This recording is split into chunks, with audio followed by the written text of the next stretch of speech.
C'est-à-dire, voilà, c'est bien, il y a 4 histoires sur soi, sur les autres, sur le passé, sur le futur, déclinées sous forme c'est bien ou c'est mal. Et ça, on peut discuter toutes les expériences qu'on a, tous les contenus mentaux qu'on a quand on est au repos, autour de ça. On n'arrête pas de créer un cinéma et de rêver.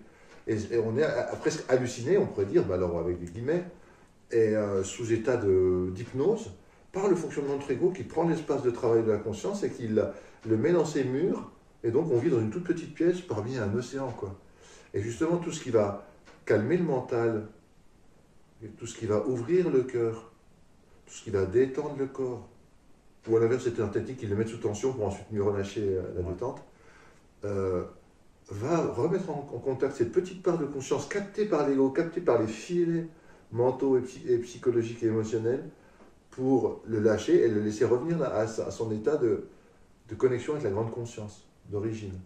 Hein, c'est comme moi je dis toujours, c'est une métaphore que j'emprunte à Bernardo Kastrup, qui est un exceptionnel scientifique, vraiment, enfin il faut lire tous ses livres. Hein. C'est un tenant du post-matérialisme, c'est-à-dire justement que là, j'y reviendrai, hein, ce que c'est que le post-matérialisme. Il parle comme si la conscience originelle était un grand océan plat et calme, et qu'il y a des petits tourbillons qui se forment. Vous avez envie d'en savoir plus sur le sujet? Eh bien, rejoignez-nous gratuitement du 12 au 19 mars prochain dans le premier sommet des trans et des médecines psychédéliques francophones. Ça se fait en ligne et il y a plus de 25 experts internationaux qui vont aborder cette thématique. On vous attend.